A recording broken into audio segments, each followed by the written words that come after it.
মুক্তিযোদ্ধাদের নাতিপুতিরাও পাবে না, তাহলে কি রাজাকারের নাতিপুতিরা পাবে?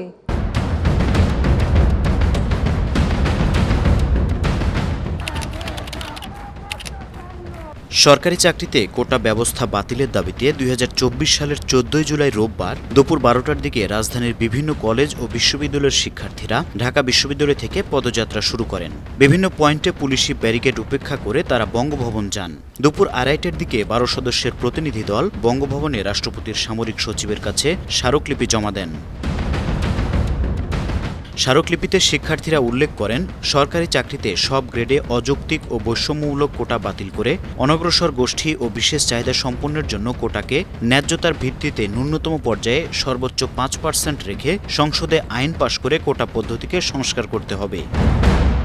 স্মারকলিপি দেয়া শেষে বৈষম্যবিরোধী ছাত্র আন্দোলনের অন্যতম সমন্বয়ক নাহিদ ইসলাম বলেন, ২৪ ঘণ্টার মধ্যে দৃশ্যমান ব্যবস্থা নেওয়ার আলটিমেটাম দেওয়া হয়েছে। অন্যদিকে সেদিন দেশের বিভিন্ন বিশ্ববিদ্যালয় ও কলেজের শিক্ষার্থীরা সংশ্লিষ্ট জেলা প্রশাসনের মাধ্যমে রাষ্ট্রপতির কাছে স্মারকলিপি পাঠান। এদিন আওয়ামী লীগের সাধারণ সম্পাদক ওবায়দুল কাদের বলেন, বিএনপি ও সমমনারা কোটা সংস্কার আন্দোলনকে সরকার বিরোধী আন্দোলনে রূপ দেওয়ার চেষ্টা করছে।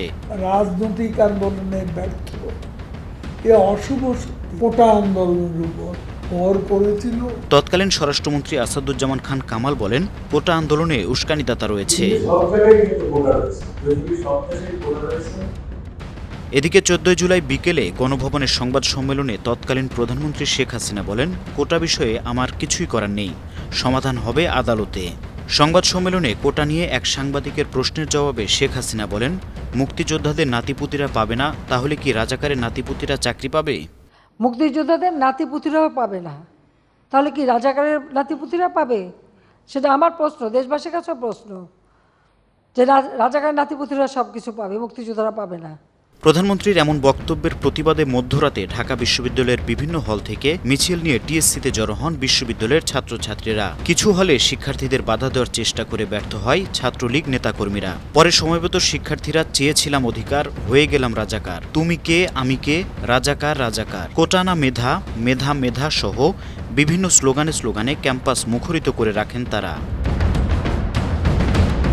অন্যদিকে কোটা সংস্কারের দাবিতে বিক্ষোভ করায় ওই রাত 11:30টার দিকে চট্টগ্রাম বিশ্ববিদ্যালয়ে শিক্ষার্থীদের ওপর হামলা করে ছাত্রলীগ নেতাকর্মীরা।